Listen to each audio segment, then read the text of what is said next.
Welcome to the Bourbon Van. I'm Phil, and on today's Whiskey in the Van Wednesday, I am thrilled to open a gift from my neighbors. This is Oregon Spirit Distillers single barrel bottled in bond bourbon. I just love opening presents.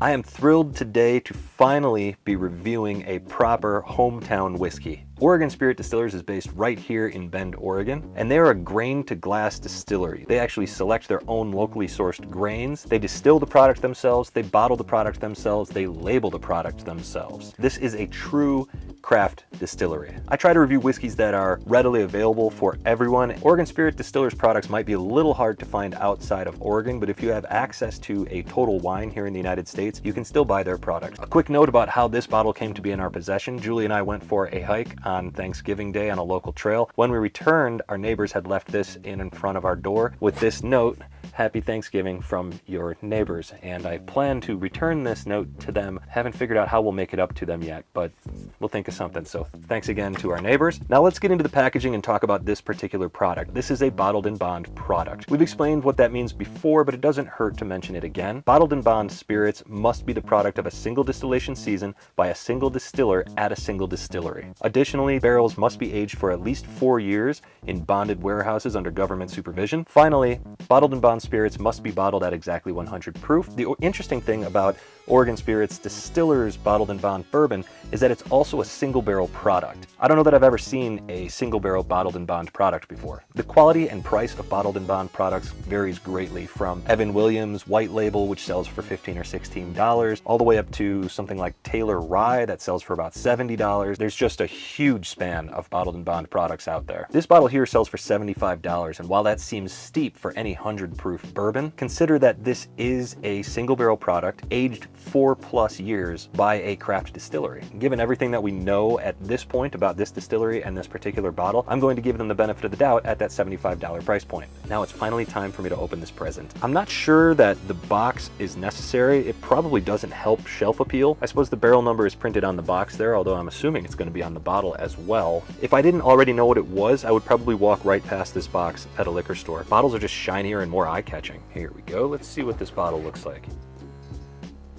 This is a beautiful bottle, actually. Huge base on it there, quality glass, and it does have the barrel number printed right on the back of this bottle. There's a medallion that's affixed to the front there. This is quite a pretty bottle. I don't know what the purpose of the box is, but this is going to look great on the shelf. A couple more quick notes about the whiskey that's inside this bottle before we get into it. This is a 4-grain bourbon. That means that it's made with corn, rye, wheat, and malted barley. I expect that the rye will spice things up, while the wheat and the malted barley will help to balance it out with some sweetness. The mash bill alone makes me think that this should be a pretty flavorful bourbon. They've won several medals over the last few years at the San Francisco Spirits competition. Well, since we know more than we ever wanted to about this distillery and this bottle at this point, may I please open my present now? Oh, good pop. Okay, cork smells like brown sugar. That's a good start. Wrestle with that cork. We've got a lot of information on this bottle and a lot of tasting to do, so I'm going to get right into the nose. Here we go. Right off the bat, a lot of complexity. First off, caramel, oak, some vanilla, some brown sugar, maybe a little cocoa powder. It smells like really sweet cocoa powder and vanilla extract. There's definitely a lot of oak in there. It smells very sweet, it smells very inviting, and it seems to want me to take a sip, so I'm gonna do just that. Cheers.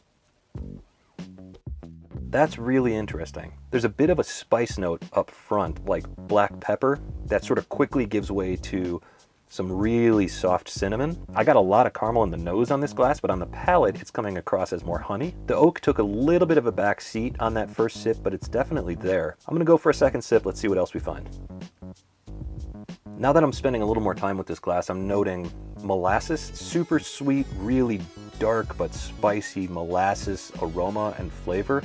That's showing up all over this all of a sudden. It's such a rich color, this bourbon. There's so much flavor in here. The oak, the molasses, cinnamon, the brown sugar that I got on the nose, I'm not getting nearly as much of that on the palate. Let's go for a third sip, see what else we find.